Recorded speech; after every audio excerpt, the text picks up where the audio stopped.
Court के इस आदेश से मुस्लिम नाखुश हैं, तो कहीं न कहीं कोर्ट का ये आदेश हिंदुओं के लिए बड़ी जीत है। ये सब हमारी बहुत बड़ी जीत है और इसे विवादित ढांचा जो है लिख देना चाहिए बोर्ड पे।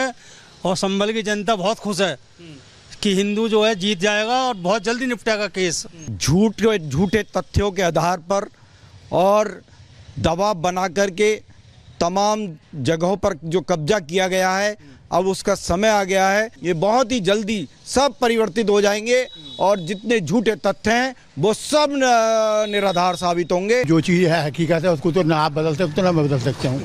भाई ये तो पृथ्वीराज चौहान की राजधानी है और रही है, हरिहर नाम के मंदिर के नाम से है प्रचलित। समझे आप, तो उसको ना तो आप मिटा सकते हो ना मैं मिटा सकता हूँ। दरअसल हिंदू पक्ष के वकील हरिशंकर जैन ने जस्टिस रोहित रंजन अग्रवाल से आग्रह किया था कि वो अपने आदेश में मस्जिद की जगह विवादित ढांचा शब्द का इस्तेमाल करें, जिसके बाद कोर्ट ने उनके इस आग्रह को स्वीकार करते हुए मस्जिद की जगह विवादित ढांचा शब्द का इस्तेमाल करने को कहा। Bureau report, Republic Bharat. तो देखिए 4 मार्च की तारीख का इंतजार हो रहा था और जब हाईकोर्ट ने आज सुनवाई की तो एक तो 10 मार्च की अगली तारीख दे दी गई और साथ ही ये भी कहा कि अब इसको मस्जिद कहकर नहीं बुलाया जाएगा बल्कि विवादित ढांचा कहकर संबोधित करना होगा। लेकिन अब इस पूरे मामले पर हिंदू पक्ष की तरफ से विष्णु शंकर जैन का क्या कुछ कहना है वो आपको सुनवाते हैं। सुनवाई के दौरान हिंदू पक्ष के वकील हरिशंकर जैन की तरफ से कहा गया कि इसे विवादित ढांचा लिखा जाए और जज ने इस बात को मान लिया। हमारे साथ विष्णु शंकर जैन है जो लगातार इस मामले की लड़ाई लड़ रहे हैं। विष्णु, इस शब्द से मामला कितना बदल जाएगा? नहीं, मुझे लगता है इसमें कोई फ़र्क नहीं पड़ेगा। अयोध्या राम मंदिर का जो भी डिस्प्यूट है वो 70 साल तक लोअर कोर्ट से लेकर ऑनरेबल सुप्रीम कोर्ट तक पेंडिंग रहा और ड्यूरिंग द पेंडेंसी उसे डिस्प्यूटेड स्ट्रक्चर ही कहा जाता था। तो डिस्प्यूटेड स्ट्रक्चर यूज़ करने का मतलब ये नहीं होता है कि किसी भी पार्टीज़ के राइट डिसाइड हो गए। अभी कोर्ट ने ना उसको मस्जिद कहा है, ना कोर्ट ने उसे मंदिर कहा है, कोर्ट ने उसे भी डिस्प्यूटेड स्ट्रक्चर कहा है। और जुडिशियल प्रैक्टिस, जुडिशियल पार्लेंस में जब कोई मामला कोर्ट के सामने होता है और किसी एक संपत्ति को लेकर होता है तो during the pendency of that proceeding उसे डिस्प्यूटेड स्ट्रक्चर ही कहा जाता है। अभी तक तो नहीं कहा जा रहा था। नहीं, इससे पहले के जो ऑर्डर्स हैं उसको भी आप देख लीजिए, उसमें भी इलाहाबाद हाईकोर्ट ने डिस्प्यूटेड स्ट्रक्चर कहा है। और अभी से पहले इसलिए नहीं कहा गया क्योंकि अभी से पहले ओकेजन कहाँ आया था।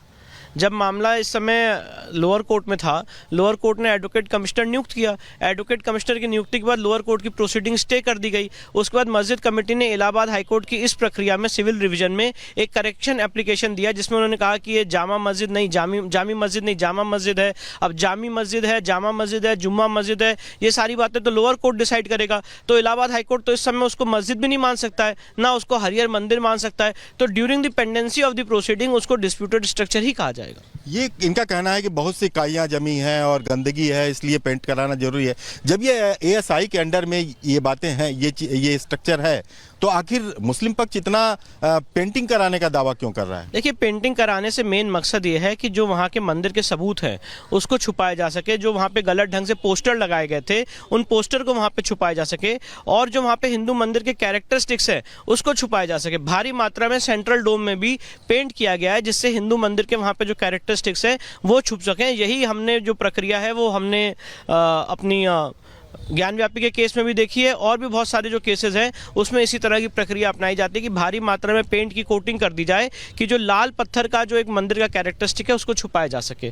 तो ये सारी चीज़ें हैं। कार्लाइल की रिपोर्ट है, काफ़ी डिस्प्यूटेड इसमें रिसर्च और एरियाज हैं जिस पर बहस होनी है। पर अब ये सारा मामला जब इलाहाबाद हाईकोर्ट का फाइनल जजमेंट आ जाएगा उसके बाद आगे बढ़ेंगे। तो ये नहीं लगता जैसे दूसरा पक्ष इसका विरोध कर रहा है कि इस तरह की बातें नहीं लिखनी चाहिए थी, तो क्या उनके एक भावनाओं पे एक दबाव पड़ेगा इस तरह के शब्द लिखने पे? नहीं, मुझे लगता है किसी के भी भावनाओं पे कोई दबाव नहीं पड़ेगा, ना हमारे भावनाओं पे ना उनकी भावनाओं पे।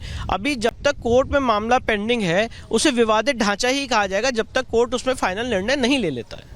तो साफ है कि ये एक शब्द भले ही जुड़ा है, लेकिन वकील विष्णु शंकर जैन का मानना है कि इससे कोई फर्क नहीं पड़ेगा। अगर दो पक्षों में एक जगह को लेकर विवाद है तो वो कानून के हिसाब से विवादित ढांचा ही कहा जाएगा। वीडियो जर्नलिस्ट इरफान के साथ अखिलेश राय, रिपब्लिक भारत। तो वहीं विवादित स्थल को लेकर कोर्ट के निर्देश के बाद में हिंदू पक्ष ने खुशी जताई है। सुनिए। ये सनातन का परचम लहरा रहा है झूठे तथ्यों के आधार पर और दबाव बना करके तमाम जगहों पर जो कब्जा किया गया है, अब उसका समय आ गया है ये आप ऑटोमेटिकली भगवान की ऐसी अनुकंपा होगी, चूंकि श्री भगवान कल्कि का अवतरणीय स्थल है, ये बहुत ही जल्दी सब परिवर्तित हो जाएंगे और जितने झूठे तथ्य हैं वो सब निराधार साबित होंगे। और ये विवादित स्थल नहीं, हरिहर मंदिर है और हरिहर मंदिर के नाम से जाना जाएगा और हम इसमें पूजा करने शीघ्र ही जाएंगे। क्या कहेंगे आप? विवादित इमारत अब इलाहाबाद हाईकोर्ट बोल रहा है। मेरी समझ से हाई कोर्ट ने जैसा आदेश दिया है उसको अक्षरशः पालन करना चाहिए और जो बोर्ड यहाँ पे लगा है जामा मस्जिद का उसको बदल के विवादित स्थल कर देना चाहिए। क्या कहेंगे सर? विवादित इमारत ऑर्डर पे लिखा हुआ है। ये सब हमारी बहुत बड़ी जीत है और इसे विवादित ढांचा जो है लिख देना चाहिए बोर्ड पे। और संभल की जनता बहुत खुश है कि हिंदू जो है जीत जाएगा और बहुत जल्दी निपटेगा केस। कुछ कह रहे हैं, जो चीज़ है हकीकत है उसको तो ना आप बदल सकते हो ना मैं बदल सकता हूँ। भाई ये तो पृथ्वीराज चौहान की राजधानी है और रही है, हरिहर नाम के मंदिर के नाम से है प्रचलित, समझे आप। तो उसको ना तो आप मिटा सकते हो ना मैं मिटा सकता हूँ। जो प्रकृति ने जो दी है, पहले जो हुई है बातें, अब यह है कि समय के रहते हुए इंसानों ने, लोगों ने स्वार्थ में अपने जो कुछ भी किया है वो गलत है, उसको सही अगर समय के साथ अब ये सुधारा हो रहा है। खबर आ रही है जो आ रही है पाकिस्तान को लेकर। पाकिस्तान अफगानिस्तान के बीच जबरदस्त जंग की खबर निकल के सामने आ रही है। पाकिस्तान अफगानिस्तान की सीमा पे जबरदस्त जंग चल रही है और इस बीच तालिबान ने तोरखम में कब्जे का दावा किया है।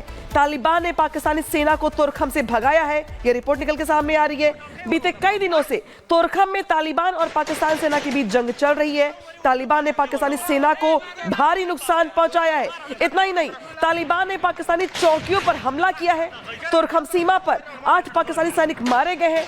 तालिबान ने जवाबी कार्रवाई के तौर पर यह हमला किया है। तो जबरदस्त जंग की खबर।